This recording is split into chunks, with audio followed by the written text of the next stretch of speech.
This is a Global News special presentation.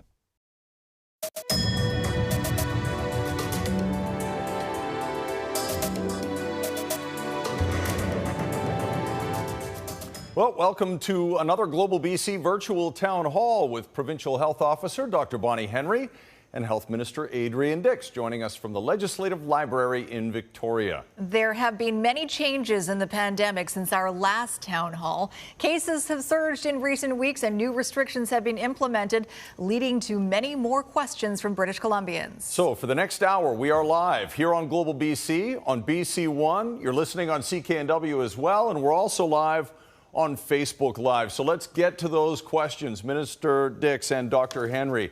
There's been some confusion in the numbers being reported in the last few days. Are you confident in the reporting process for the daily briefing numbers? And are there any things you can do to make sure we don't have these kinds of mistakes in the future? Minister? Yeah, well, I think that what we did was what we can do, which is we found that there was a problem in reporting. And and Dr. Henry presented the numbers today in detail.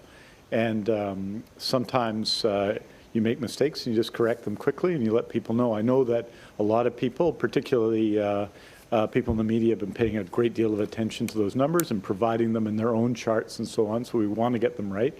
There were some problems on the weekend. Fundamentally, though, the changes today and the numbers don't really change the fundamental situation. We have a lot of cases and significant transmission in Fraser Health, and that didn't change. It hasn't changed our approach or our strategy very much.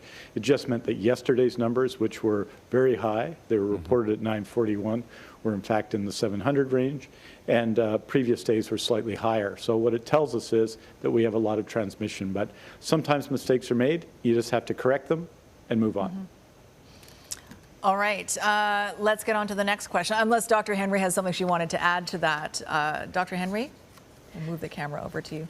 No, just that, you know, it is such a challenge with all of our labs, our new lab equipment, and building everything up, and the IT systems talking to each other. So I'm just, you know, we watch the trends over time.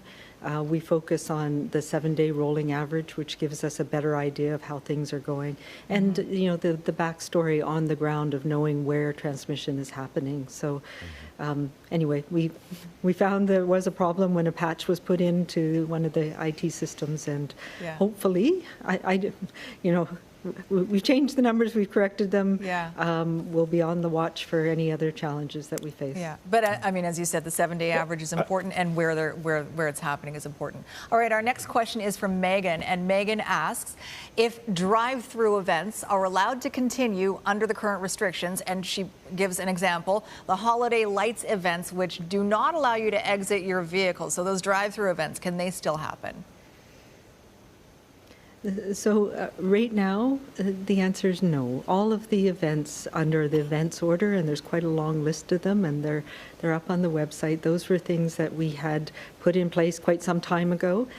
And the whole purpose right now is to take a breather, to stop our social interactions. And right now, all of these events are off, and we all need to step back and stick with our bubble. We got a question from Michelle from Maple Ridge that sort of follows the same theme. I assume, based on what you just said, that even if it's a fundraiser, for instance, she works at a food bank, and there are drive-through fundraisers where people drop off food, those can't happen under the current health orders either. You know, there's ways that you can do it, not make it an event, have people know where they can drop things off. And I know some places have done that. They said, you know, drop it off anytime when we're open, here's the hours, rather than having it sort of a special event. I do think these are incredibly important, and we know that there are families in need, and particularly as we head into the holiday season. So I encourage everybody to donate online. I know there's a lot of the food banks and others are taking our donations online, and that makes it easier for them to get what they need as well. Good point there in terms of donations. I know a lot of these issues that are going to come up tonight, Dr. Henry and Minister Dix, have been brought up in your briefings, but these questions are still being asked regularly. And for instance, this one from Beth, who wants to know, why are pubs and bars allowed to be open, but not churches or other places of worship? Yeah, so we know from the very beginning we have had restrictions in place on pubs, bars, restaurants, and I've said several times the licensing makes it challenging sometimes to tell the difference between one or the other. However, there are restrictions that are in place in their COVID safety plans. When we had problems with transmission events in nightclubs, for example, we tried to modify them. It didn't work. We shut them down. So right now, all pubs, bars, and restaurants have to have a maximum 6 people to a table. There's distancing. There's masks in place. They need to stop serving alcohol at 10 o'clock, and they need to shut down. So those are in place, and we're not seeing transmission. And we know that those are places where people go for a variety of reasons, but mostly to get fed. And when we talk about places of worship, it's not that they're shut down. What we've had is we know there's transmission events that happen even with the best laid plans of people. And when you're in a church or a mosque and you're with those 50 people, we know that there's that temptation to have that social interaction. We have started to see transmission in a number of different religious events, so we need to take a pause for now. And I just really want to salute, there's so many passionate leaders in our faith communities around the province that are supporting their congregations to make sure that we can take this pause, do it safely, and still get that connection and that spiritual connection that we need so much. And I absolutely understand how this is a time where people need it as much as ever. And I encourage everybody to reach out virtually and support each other.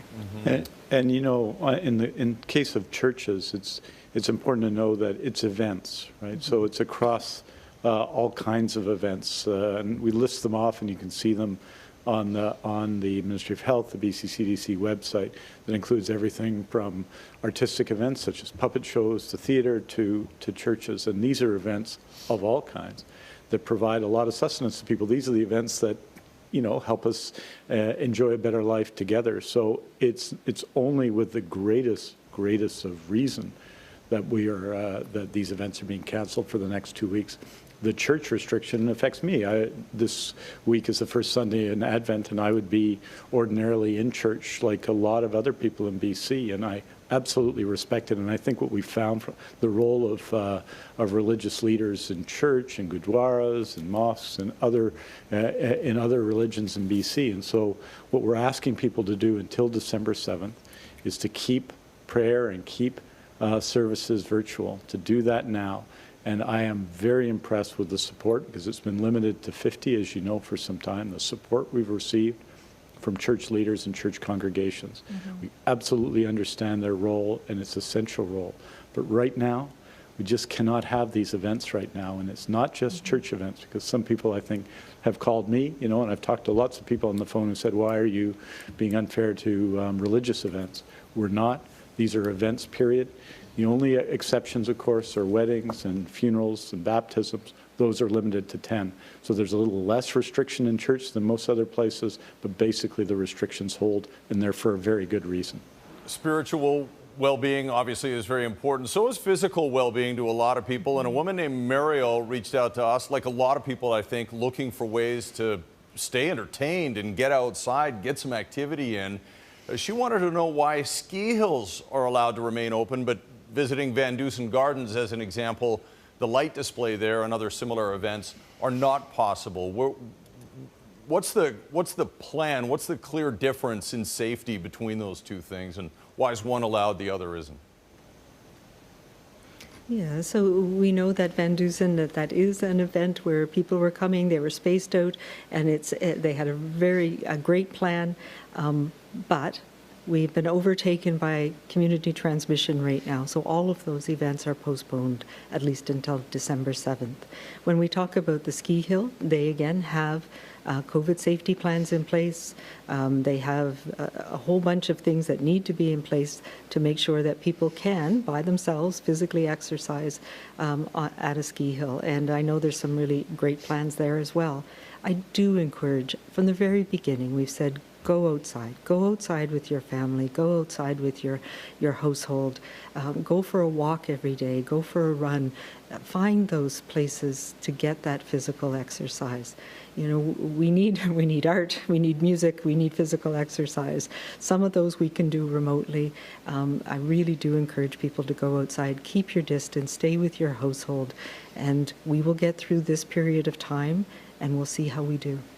All right, Dr. Henry, Minister Dix, thank you very much. First segment down. We're off to a good start here, I think. We'll take a break, and when we come back, more of your questions about the current COVID-19 guidelines. Stay with us.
Welcome back to our virtual town hall, navigating the coronavirus crisis. We have Provincial Health Officer Dr. Bonnie Henry and Health Minister Adrian Dix with us tonight. And we have solicited questions from a lot of people. Let's get right back to them right now. Jennifer from Fernie contacted us.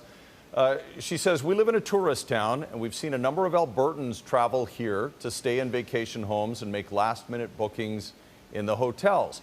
What is your message to people still traveling during this time? Well, I think the message right now is only essential travel, and that applies whether you're traveling within British Columbia or you're British Columbian traveling to other parts of the country. This is a time when we should stay close, we should stay local. So the advice is the same. There isn't a provincial health order on travel, but our strong advice is that we stay close to home.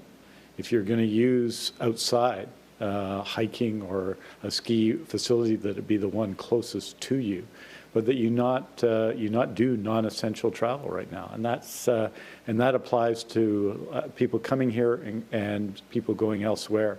We have and it's, I know, difficult and challenging sometimes because it appears that we're applying harder rules to ourselves than others, but our message is the same to everybody, and I think it's probably true of everybody in Canada right now, that it's best to stay close to home and to physically distance and wash your hands, all those things, but to do it close to where you live. More travel questions from our viewers, Minister Dix and Dr. Henry. Bev from Victoria wants to know, if my neighbor is having visitors from out of province, is this allowed, as it would be considered others inside their household? So the short answer is, there's many reasons why people are coming, but we are asking everybody not to have visitors, not to have social visits from people from outside your household. We know that students are coming back sometimes from school this time of year. Those aren't social visits. But when you do come back, there's no parties, there's no going out and socializing. It's staying close to your home right now. And those are the messages that my colleagues are giving across the country to people. We know that we're having challenges in every province and now in the territories. So this is important. We're in the midst of a really big second wave across this country, and all of us are saying, stay put right now. Michelle asks, she's from Surrey, asks if BC ever plans to adopt what she sees as the Alberta pilot project of testing upon arrival into the province. I guess this is at airports, and eliminate the 14-day quarantine period. Do you see that in our future? So I can talk to that a little bit in that it doesn't eliminate the 14-day quarantine period. What it does is modifies it. So you have to stay in the province, you have to stay without socializing, without doing those other things, and be tested 3 times over the period of time. So it allows for some limited release from some of the quarantine expectations, but only for certain people. And it is a pilot. But the reality is, right now, travel internationally, coming from other places, we take our risk with us from where we are. And people are who transmit this virus. And that risk from where we go, we bring it back with us. So right now, that's not a possibility or a probability here. If people coming in from other countries, we need to make sure that they're not going to spread the virus, and we're asking everybody to stay put right now.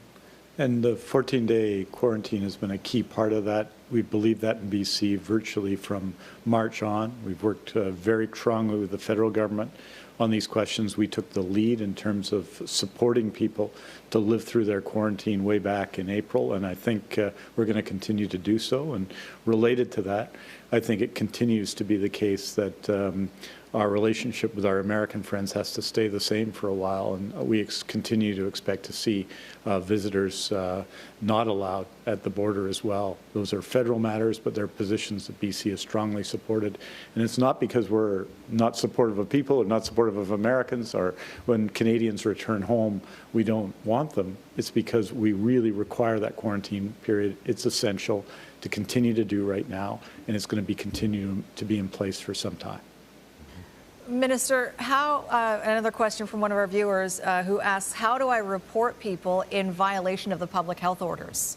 What should people do? Is there a number, or how does this happen?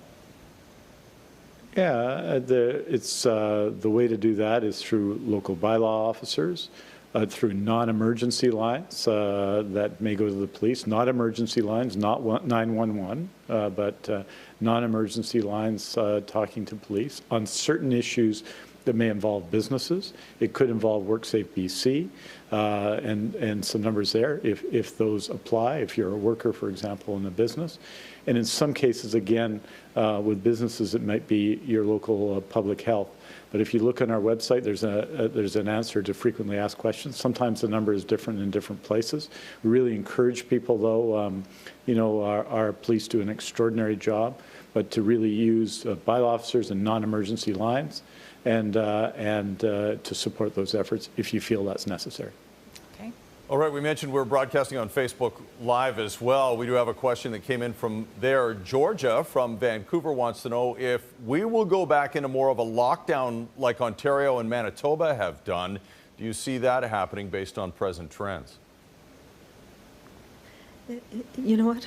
We didn't have to do that in the first wave that we experienced, and we have been watching very carefully in the public health side of things behind the scenes, trying to find exactly where we're seeing transmission events. So the orders we have in place, where we've put restrictions in place, have been to address those conditions that lead to more transmission. And we're seeing a lot of it at the end of summer into September in these personal gatherings. So whether it was weddings in the home, in the backyard, and people coming together, even in small numbers, but transmitting to those small numbers of people and passing it on. So the long story is we're trying to focus on where we see risk.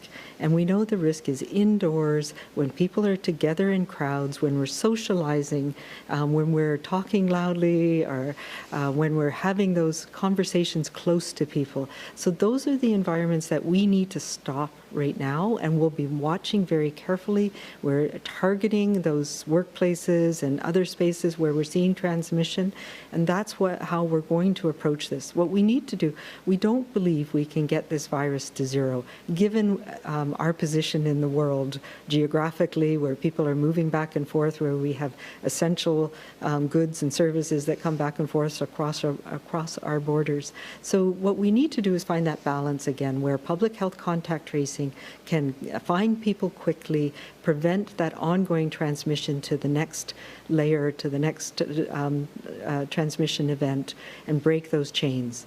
We did it before. We can do it again. We have a team of contact tracers who are working to get us back to that point, but we all need to do our bit now as a circuit break, if you will, to get that back into a balance, and then we won't need any additional restrictions.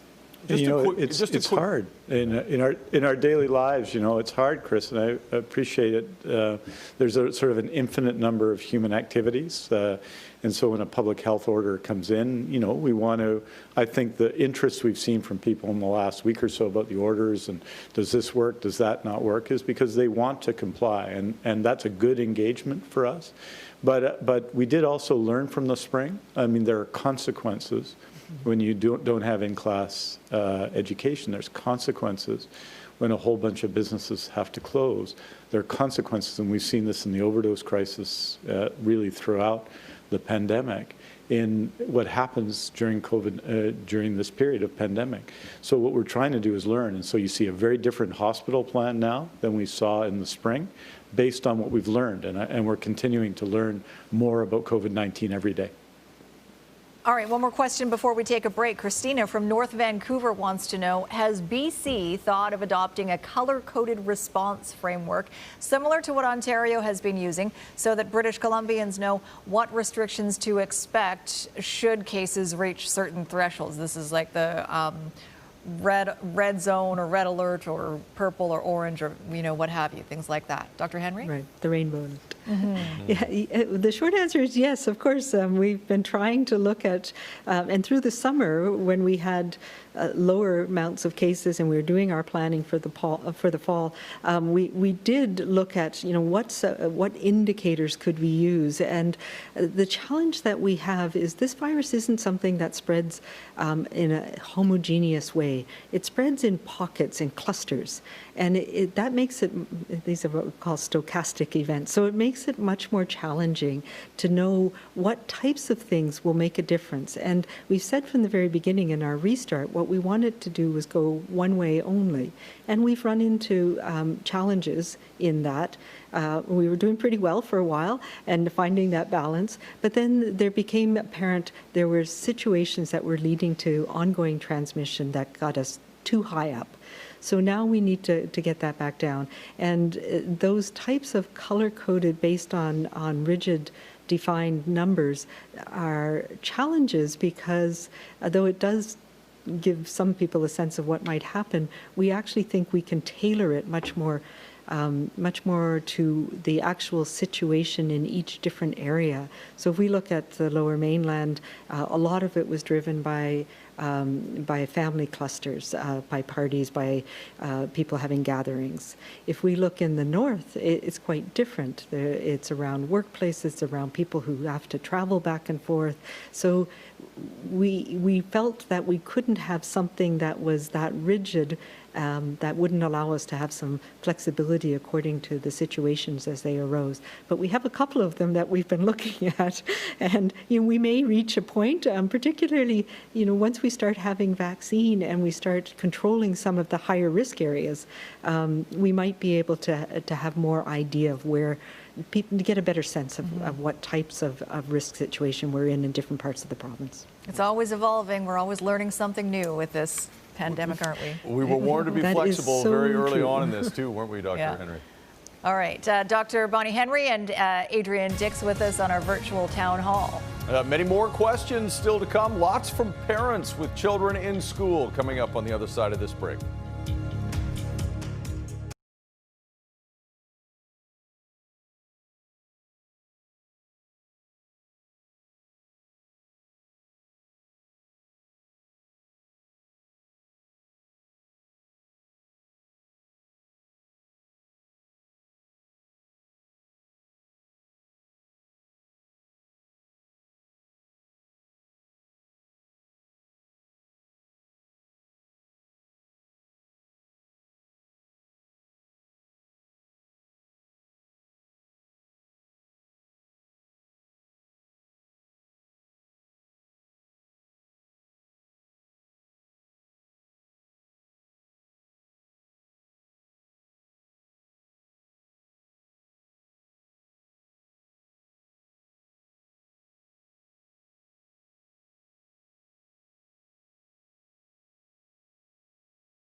Thank you very much for being with us for another Global BC COVID-19 Town Hall with Dr. Bonnie Henry and Health Minister Adrian Dix. We have many more questions to cover before this is over. As the pandemic has changed, so have the rules, and that has caused some confusion. We've heard from so many parents concerned about schools, many parents who had the same questions.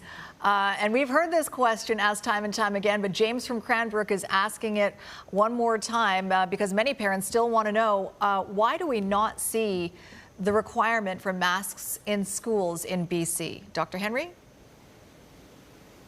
Sure. So there's a couple of reasons for that. One is, even with our mask mandate, we know that it's challenging for children, younger children, to wear a mask all the time, particularly when you're sitting in the desk in the school all day. But really, there are requirements for mask wearing in some parts of the school, and we know that there are multiple different things in place to reduce the risk of transmission in schools. Masks are one of them, and like other workplaces and non-public places, there are layers of protection that are in place, including the learning groups, including reducing the number of contacts that children have. And masking is important when you're in common areas, particularly when you're not going around your own group only, on buses and places like that as well. It's really important for the adults in the school system to wear masks when they're moving between groups as well. We got a question from a high school student. Marcus attends school in BC. He's wondering if there could potentially be a return to remote learning. He's seen what happened in Alberta and that they are suggesting that that's the way to go in Alberta. What do you think here in terms of remote learning again? We aren't really looking at it at this point.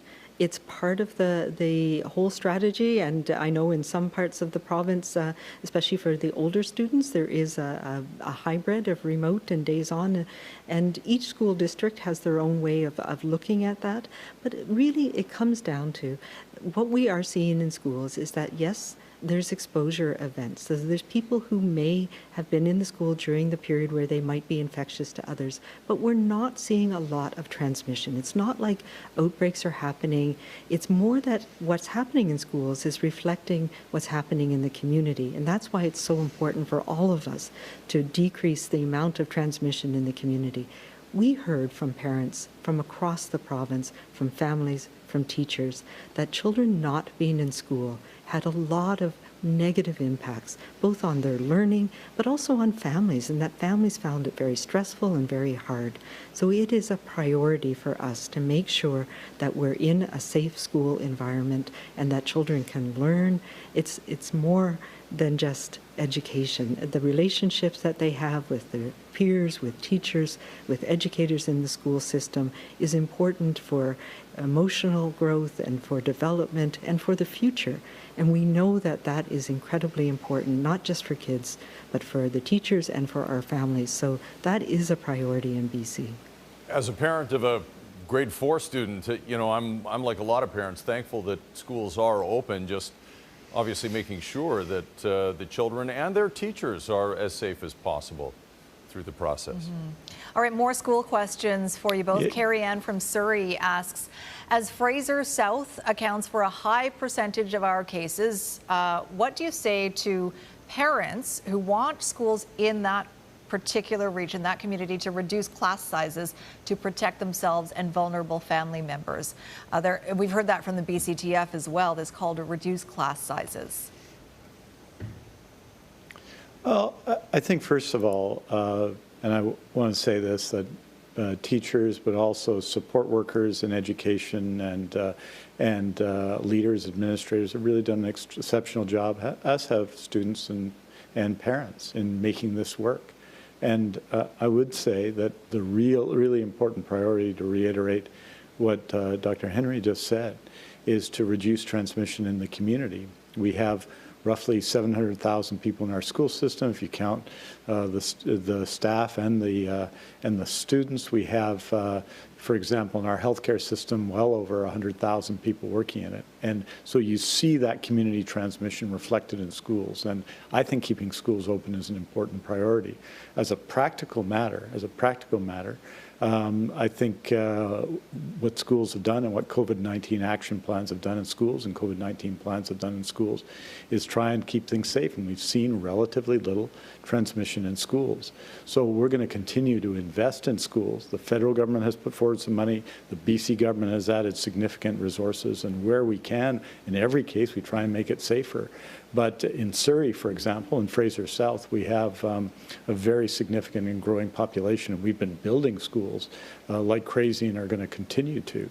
But I think we need to make it work for the students, and I think the school superintendent, Jordan Tinney, in the Surrey School District, for example, is doing a really good job leading.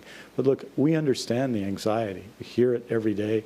I talk to parents every day, and because I contact people who contact me and hear their concerns. So understand the anxiety, but I think the way that we can deal with that as a community, because I think keeping schools open is really important, is to reduce the transmission of COVID-19.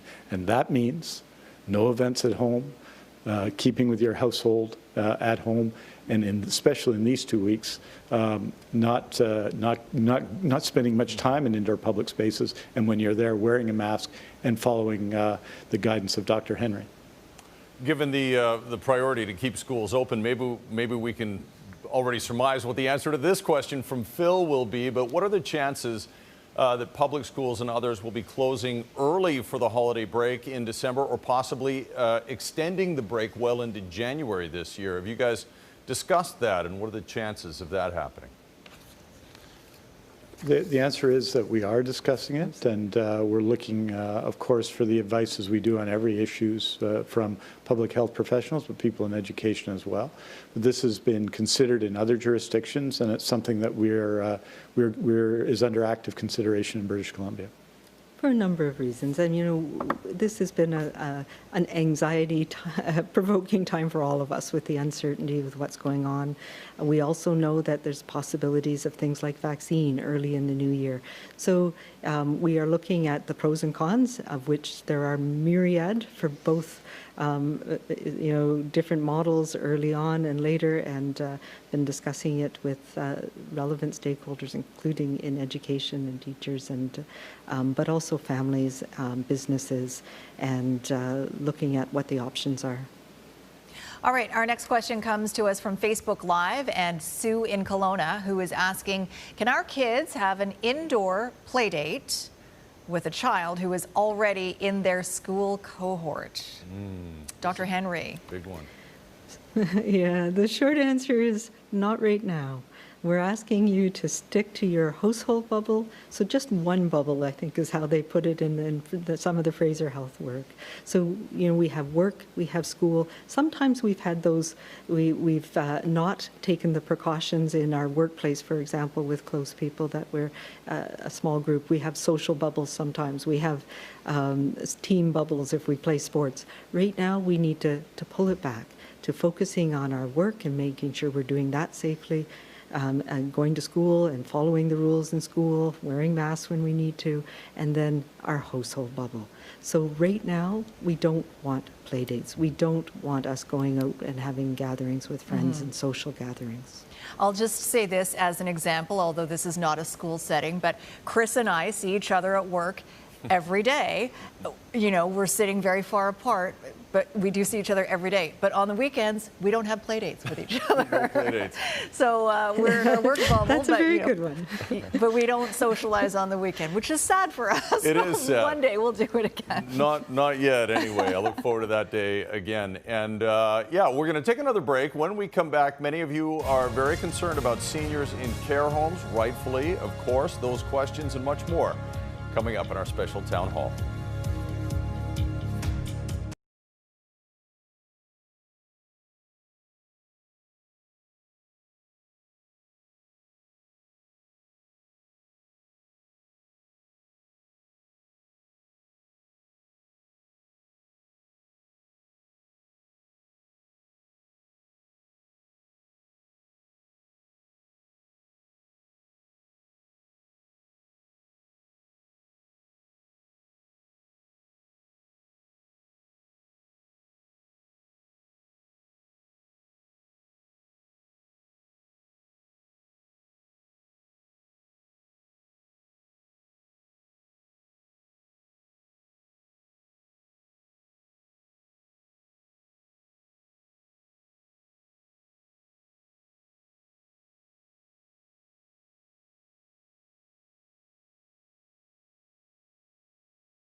Welcome back to our virtual, physically distant town hall with Provincial Health Officer Dr. Bonnie Henry and Health Minister Adrian Dix. Lots of questions coming in tonight, and we'll get to one from Andrew in Vancouver, who's asking, where are we currently seeing the most transmission? And I'm not sure if he means geographically or where are we seeing the transmission in certain settings, but maybe we'll ask both. Dr. Henry, where are we seeing the most transmission? Sure. Well, geographically, it's clear that we're seeing the intensity and the numbers are in the Fraser Health region, particularly the South Surrey region. But it has varied. It's moved around. We are seeing also clusters in Vancouver Coastal, and the north right now has quite intense. And again, when we look at geographically where it is, that gives us a sense of what else, where the settings are, and they are different in different geographic regions. So in the Fraser Health region, we were seeing a lot of gatherings in particular, same in Vancouver Coastal. As we've decreased our social gatherings, we're now picking up the clusters as they're moving into workplaces, and it can be a variety of workplaces. We know along the in the Fraser Valley, for example, we have a lot of processing plants. We've had some fish processing plants recently, food packaging plants. We've had a whole bunch of different workplaces, lumber places, car dealerships, where the staff are passing it around to each other. So that's why we've done a focus in the Lower Mainland on trying to get on top of some of those early and quickly and get people paying attention to their COVID safety plans again.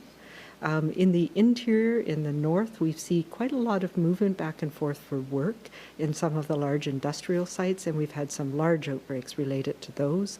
And a couple communities in the interior where it looks like it's more related to social gatherings.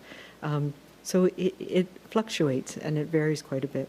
Yeah, and I'd say if you look at, there's an announcement or a notice from Interior Health today about Revelstoke, for example, where over a relatively short period of time they've seen 22 cases. We don't associate COVID-19 up to now with Revelstoke, but you're seeing that.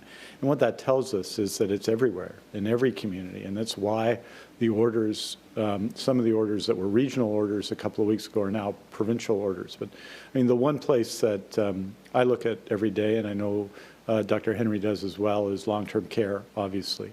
There's some significant outbreaks, one in Abbotsford that has us very concerned, others in Vancouver, in Burnaby, and in other communities in BC. And those outbreaks tend to lead when one has days when there's significant number of people who've died from COVID-19. That is where we've seen the majority of cases of people who've passed away. Mm-hmm. And that's a huge concern of ours, and that's why we've invested so much effort and resources into that. But it also shows 50,000 people, 60,000 people working in long-term care. When there's a lot of COVID in the community, a lot of COVID, then there's a risk in long-term care. Mm-hmm. No doubt, and I think that addresses the question from Gloria from North Vancouver, who got in touch with us to ask, considering the vast majority of deaths and cases are in long-term care homes, why are we not doing more rapid testing for these facilities? Dr. Henry, I know earlier this week you referenced this.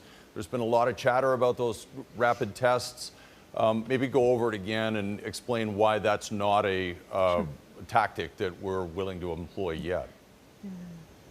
Well, it's not a viable tactic at the moment. One, because of the numbers that we have. So there's two different type of rapid tests we have.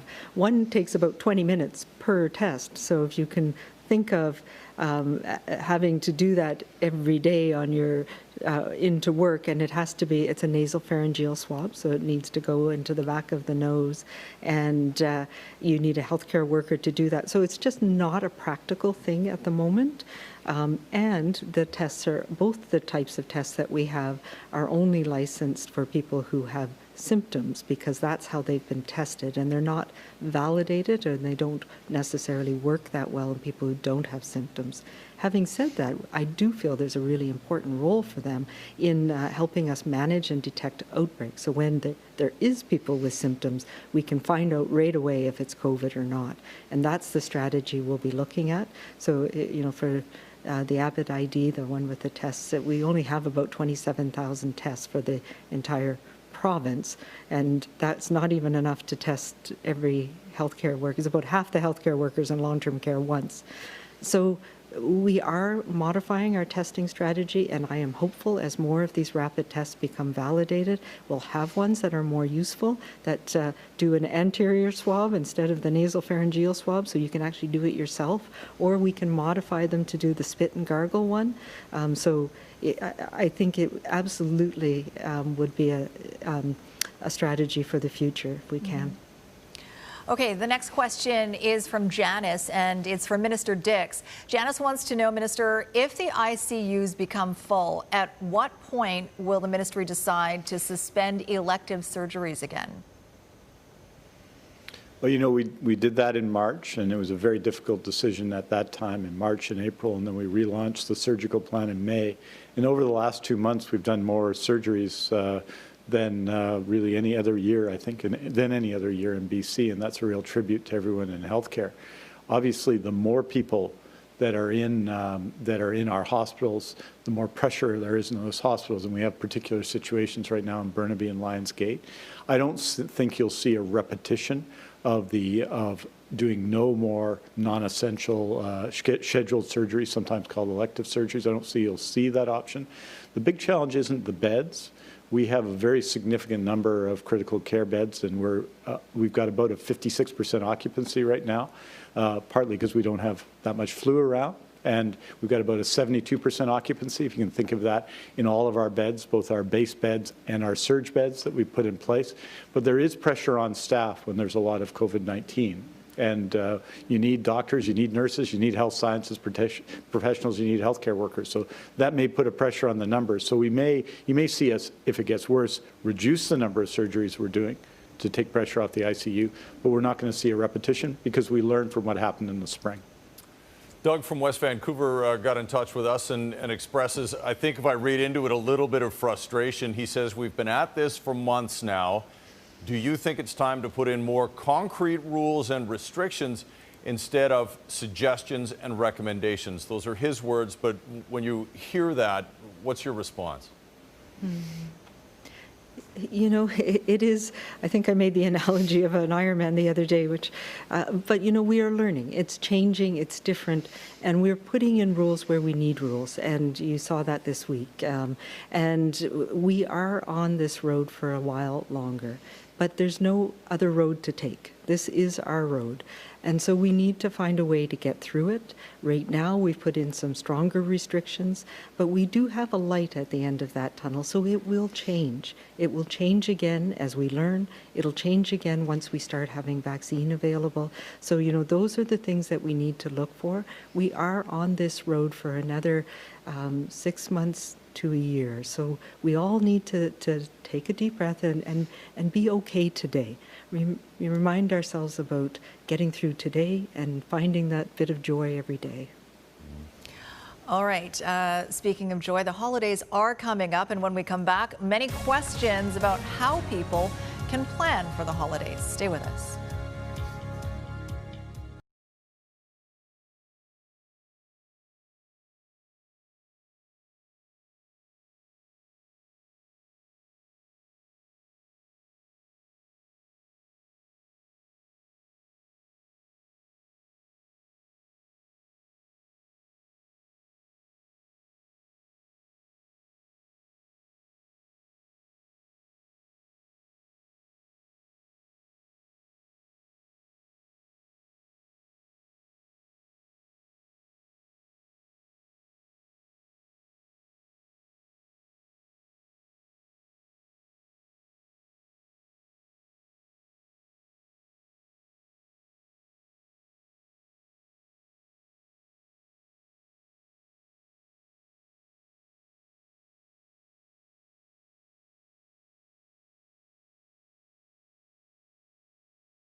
Welcome back to our virtual town hall, navigating the coronavirus crisis in the past few weeks.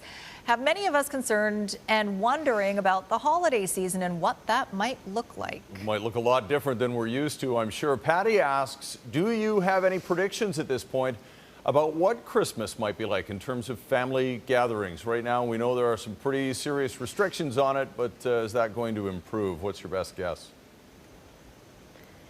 So I would say that I don't do predictions because I'm often humbled by what has happened with this virus. But I do say that, you know, I can say with certainty that we're not going to be out of the woods completely. So we all have to start thinking now about ways to have those special moments with our family, with our friends, with the people we care about over the holiday season, whichever holiday you celebrate, in a way that's safe.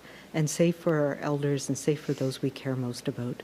And that means a small Christmas, a small nuclear Christmas this year.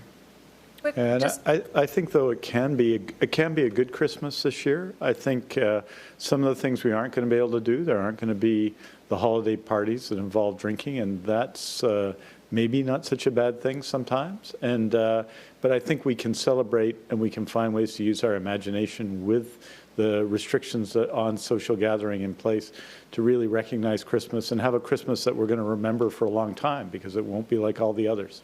Interesting discussions in families about whether to visit this set of parents or that set of parents, and maybe that's a good excuse in some cases.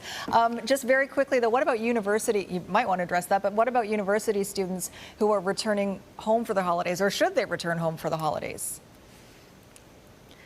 You know, some of them, absolutely, they need to be home with their family, but that's part of your nuclear family. But when you come home, there's not going to be any parties. There's not going to be the big parties, the big socializing with a large group. So we just need to make sure that we welcome our children home and keep them close.